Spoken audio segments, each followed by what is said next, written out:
in Shanghai, sometimes the girl has more power than the guy. Really? Local cultures, just because the guy sometimes just listens to their parents or their wives or things like that. I actually only learned like 2 years ago, even though I've been in China for over a decade, about the brothel fee or like the gifts, and I found that many guys don't actually talk about it that much. The local guys and sometimes the foreign guys, where they actually paid like 100,000 RMB, which is equivalent to like 10 to 15,000 USD, to the wife's family. So Dan, you was dating for like a decade out there. Did you get hit with certain requirements? I mean, nothing too big. There's like a lot of things expected from a guy, and then it's easy to get brainwashed in that way. Yeah. Just happened to go to a festival or something, a running match with my girl, and I don't know, it's some type of bikini marathon, maybe? What's that? I don't know. Bikini run. What? Like so, indeed, from the indeed, yeah, hey, I see you looking like a snack. I got my man Dan the Man here, and we got my guy Kai here. All right, right here in Pattaya, Thailand, man. How's everything going with you guys? Good. Relaxing. All right, all right. All right, so where are you from originally? We already know a lot about Dan the Man, but where are you from originally? So I'm from New Jersey, New York area, and I've been here in China for about 15 years, and I travel to Thailand quite a lot, sometimes up to 9 times per year. Yeah. Okay, so what is it about Thailand? Because I see a lot of Chinese like traveling here. Like, what is it about Thailand? Is it like the Miami of Asia or something? Like, how do people feel about Thailand? A couple of things. First was that the flights actually sometimes from Shanghai to Shenzhen costed more than from like Shanghai, China to Thailand. So actually the prices were cheaper.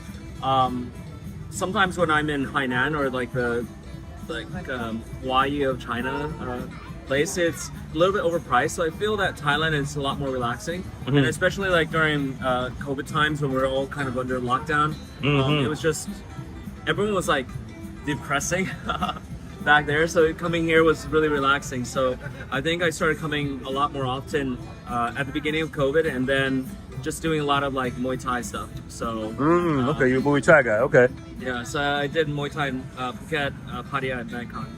Oh, nice. All right. So do you prefer like Bangkok or Pattaya or Phuket? Like, what's your favorite city? Phuket, there were more beaches, but I still felt like it was kind of annoying with the motorcycle licensing, international driver's license, and all that stuff. So there was a lot of checks everywhere. There was a lot more beaches in Phuket. Krabi was nice, but it wasn't as developed, I think, as around here. Pattaya is really comfortable, but it seems to have a bad vibe. So whenever I'm here, I'm just like, how do I craft it on social media so that like people won't get the wrong idea?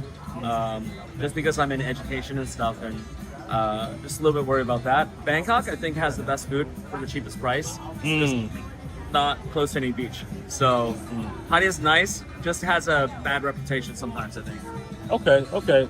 So you guys both lived in China for quite some time now. I know both of you guys know how Americans get pretty much brainwashed about like the propaganda of China, like you guys have no freedom or anything like that. What's the real about it? Like, is it really like kind of like oppressive to a certain degree? Do you gotta watch what you say, or is it just like that's what they promote to Americans? Okay, so when I first got to China and Shanghai, I remember like every single time I was with some foreign friends, like some old Chinese guys would be like, which do you like better, China or America? China or America? Who do you think is better? So at that time, I remember there would sometimes be foreigners getting arguments with like elderly Chinese people. So I just realized one thing to stay away from was just politics. Okay. But as long as you stayed away from politics, I think everything else was really smooth and relaxing. It's probably one of the safest places that I've stayed at. Because like no matter at what time during the night, there's always like basically no crime. Some like a decade ago, Sometimes my bike or something else would be stolen, but that was like that was as bad as it got. So I felt it was really relaxing, safe. People were friendly. More international in Shanghai. Depends on kind of like where you are, and there's a lot of like foreigner fetishes, or like a lot of Chinese in some of the second tier, third tier cities are like going crazy over people who look different from them. So I tend to blend in, and I'm sometimes annoyed because if I'm with, like, for example, Danny or someone else, they'll be like, oh, I want a picture with him, I want a picture with him. So they just push me to the side just because he'll look different. So I think it's really friendly, really relaxing. It just, it's gotten more expensive, and things have slightly closed up a bit more since before COVID time. Okay. And what you said about that, Daddy? Yeah, I mean, you know, when I first started making China videos, I got accused of being like some kind of Chinese government spy because, like, I'm Black American and I say, like, hey, I enjoy living in China, it's great here. You guys should be open to visiting here, you know, at least one time in your life. But now we got more people, like, China's more open, like, more people are traveling there, especially more Black Americans. I'm not the only guy. A few years ago, there wasn't many Black Americans who were putting videos out about China. But I am, you know, more guys are joining, and that's great. It's opening guys' minds. In terms of in terms of politics, right? We're here in Thailand. You shouldn't be criticizing anybody's government, guys. Like, a lot of people worry about, like, oh, I don't have freedom of speech to criticize the Chinese government. We're in Thailand, and Thailand is pretty open, and you don't really have freedom of speech to criticize the people in power here. It's not as well publicized as China. Like, China's more about, like, you know, tracking and making sure. Like, but honestly, yeah, you can get in trouble in other countries trying to criticize their leadership. So I think as Americans, we need to get over this idea that we can just go over to other countries and behave the same way. In the U.S. is Yeah, like, we criticize our leaders, and we think that we should be able to criticize other people's leaders, but it doesn't work that way. Okay. All right. So let me ask you, man, did you like date primarily in America, or did you date more so in China?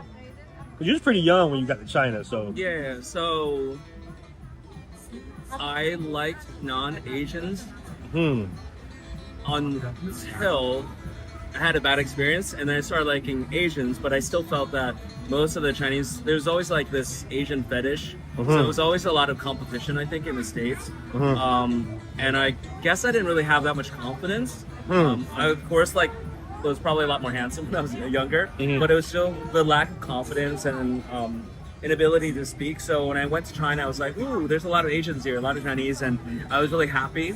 But I think it's like, it doesn't matter where you are. Once you get to know the culture a little bit more, and you kind of understand local people a bit more, you're more respectful of everything that's going on. I found that the longer I've stayed in China, the less